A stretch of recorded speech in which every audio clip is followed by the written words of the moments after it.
Filipenses 2, versículo 12. Nós temos assembleia hoje, então é a meditação para hoje de manhã. Filipenses 2, versículo 12, que diz assim: Assim, pois, amados meus, como sempre obedecestes, não só na minha presença, porém muito mais agora, na minha ausência, desenvolvei a vossa salvação com temor e tremor. Oremos. Pai Santo, no nome bendito do Senhor Jesus, nós entramos em Tua presença, em oração mais uma vez nesta manhã.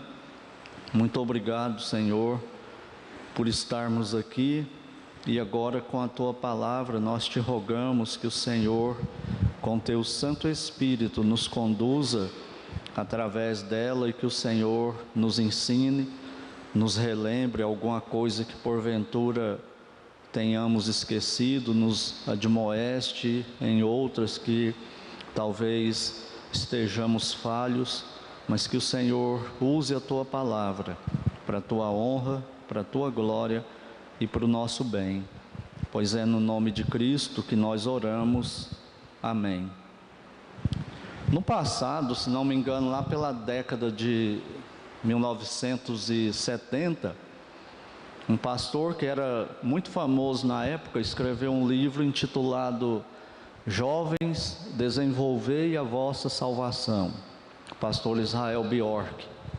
Ele já faleceu, né, num incêndio que aconteceu em Porto Alegre, e ceifou a vida dele ali.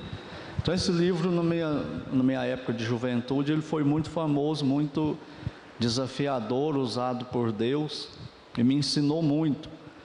E eu, lembrando desse livro, eu preparei essa reflexão aqui para nós, né? O desenvolvimento da salvação. Eu quero abordar 3 coisas aqui, muito rapidamente, com relação à nossa salvação. Primeira coisa que a Bíblia ensina é que a salvação, ela não é estática. A salvação não é algo que acontece hoje e fica ali parado. Não, ela tem um desenvolvimento, ela tem um progresso. O tempo perfeito, na língua grega, ele indica ele traz essa ideia. Por exemplo, o apóstolo Paulo, quando ele ia viajando pelo caminho de Damasco, Deus, o Senhor Jesus Cristo veio, falou com ele e o salvou. E ali mesmo ele fala para Cristo: Senhor, que queres que eu faça? A partir daquele momento, o apóstolo Paulo ali no chão, ele foi salvo pelo Senhor Jesus Cristo. O Senhor Jesus o selou com o Espírito Santo, e a partir dali, essa salvação nunca mais parou de operar na vida do apóstolo Paulo. Ele foi progredindo na sua salvação, ele foi progredindo em Cristo. Então isso é a salvação na Bíblia, ela não fica estática. A ideia é algo que acontece num tempo real, num tempo que aconteceu mesmo, mas que causa que tem uma influência para o resto da vida e para a eternidade. Não é só a vida aqui na terra, não, é para a eternidade. Essa salvação continua operando em nós. Então essa é a ideia aqui, de desenvolver a salvação, porque ela impacta a nossa vida. E o apóstolo Paulo, depois daquele momento ali, ele nunca mais foi o mesmo homem, e ele só foi crescendo de fé em fé. Houve fraquezas também, momentos difíceis, como por exemplo quando ele dividiu a equipe missionária, porque ele não apoiava João Marcos e Barnabé apoiava, e no fim da vida dele ele viu que ele estava errado, e assim por diante. Mas a salvação nunca deixou de impactar a vida de Paulo. Então, pensando nisso, a pergunta para nós é a seguinte: qual foi o dia que você foi salvo? Qual foi o dia da sua conversão, o momento da sua conversão? Se a partir daquele dia a gente fizer um gráfico da sua vida, da minha vida, o que revelaria esse gráfico? Um mês depois, 6 meses depois, um ano depois, 3, 4, 5, 10, 20, 50, 60, 70, 80 anos de convertido aqui na Terra. Como que esse gráfico caminharia? O ideal de Deus é que ele começou lá embaixo e ele só vai subindo. Isso é desenvolver a salvação.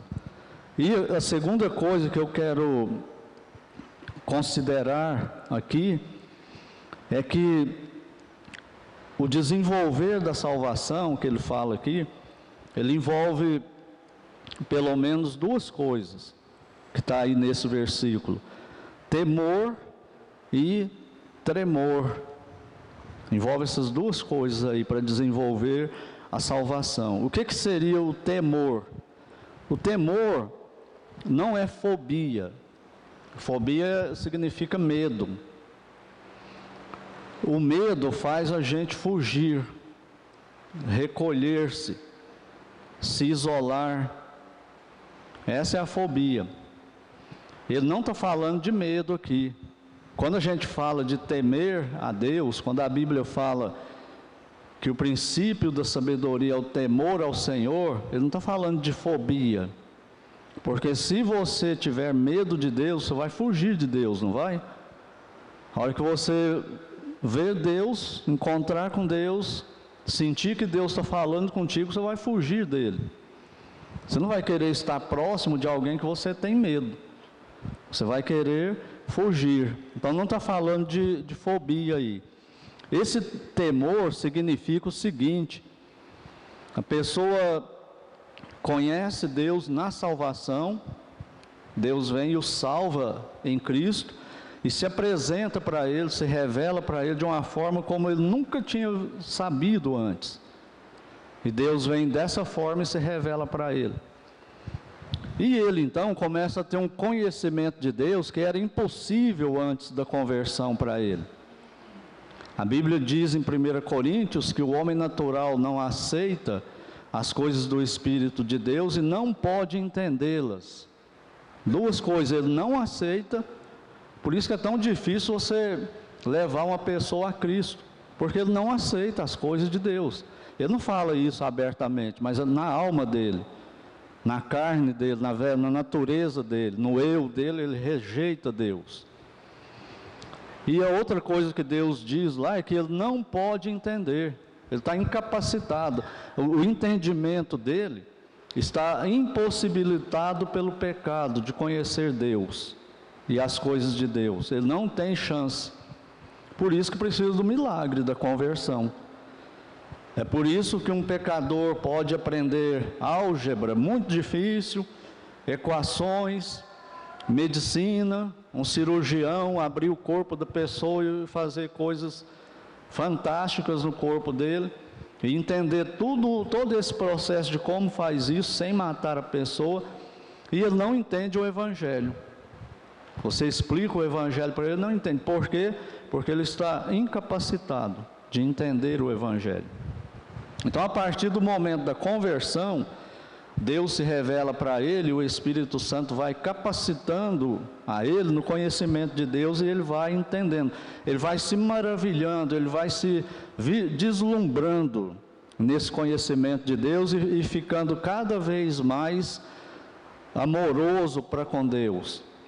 Ele vai desenvolver respeito por Deus, ele vai saber honrar a Deus, ele vai entender as bênçãos que Deus tem derramado na vida dele. Ele vai entendendo melhor o amor de Deus por ele em Cristo, e ele vai se rendendo. Então esse conhecimento de Deus faz com que ele admire Deus. Esse é o temor. Ele passa a reconhecer quem é Deus, a majestade de Deus, os atributos de Deus, a pessoa de Deus e o amor de Deus em Cristo. E por causa disso, ele ama a Deus, ele teme a Deus. Puxa vida, esse Deus aí que está na Bíblia, que me salvou, é com esse Deus, o Criador do céu e da terra, de tudo que existe, onipotente, onipresente, onisciente, é esse Deus santo aí que eu sirvo, É esse Deus aí que me resgatou em Cristo, e olha o que Ele fez para me resgatar, olha o que Ele fez com o Filho dele para me resgatar. Ele sujeitou, deixou o Filho dele passar pela cruz, para me salvar. Então, nesse sentido aí, ele admira Deus, isso ele passa a temer a Deus. Ou seja, ele não tem coragem de frustrar Deus, ele não quer decepcionar Deus. É o que a gente tem visto nos estudos de Salmos, os autores lá não querendo decepcionar Deus. E isso é o temor que vem da nossa salvação. Então esse temor aí significa um reconhecimento da majestade e glória de Deus que causa admiração e reverência no pecador. E aí é o efeito do temor que vai causar nele. Quando ele vislumbra Deus desse jeito, esse temor, essa admiração faz com que ele corra para Deus e não que tenha fobia de Deus. Ele sabe o que existe em Deus e o que ele tem em Deus. E ele vai querer correr para Deus. Entenderam? Desenvolver a salvação com temor. É isso que ele está falando aqui. Eu vi uma cena que talvez ilustre o que eu estou tentando dizer, guardadas as devidas proporções. O jogador Cristiano Ronaldo, ele vinha com a seleção de Portugal, e ele ia entrar no ônibus, e aquela fila, né, de segurança e tal, lá com os jogadores. E um menino, lá no meio do povo, olhando para ele com aquela admiração, um pôster dele chorando. Sabe o que ele fez? Ele parou, desceu do ônibus, tirou os seguranças e foi lá no menino. Pegou o menino no colo, levou lá, deu uma camisa para ele, autografou. E o repórter dizia assim: o menino está chorando copiosamente, maravilhado. Entendeu? É essa admiração, guardadas as proporções, que nós deveríamos ter por Deus. De ficar desse jeito com Ele. E naquele momento ali, o menino podia morrer, ele estava realizado. Somos assim com Deus? Buscamos essa comunhão nesse nível aí? E isso vai acontecer se houver um progresso na nossa salvação. O repórter também dizia que o menino tremia ali junto com a pessoa que ele admirava tanto.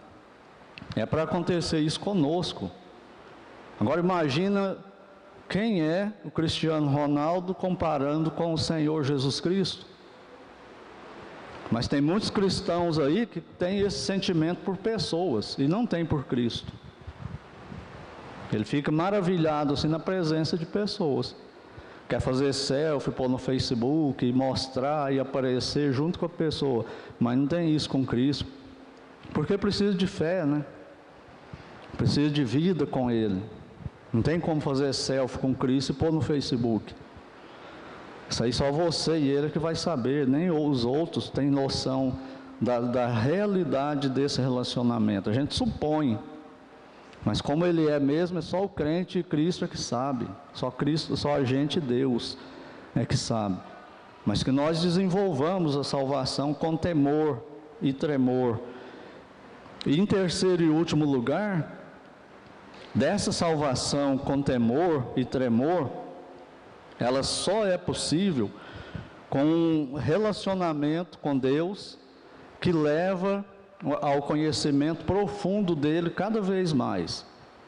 Lembra quando o apóstolo Paulo fala aqui mesmo, em Filipenses, que tudo que ele tinha, ele trocou por Cristo e considerava como refúgio, como esterco?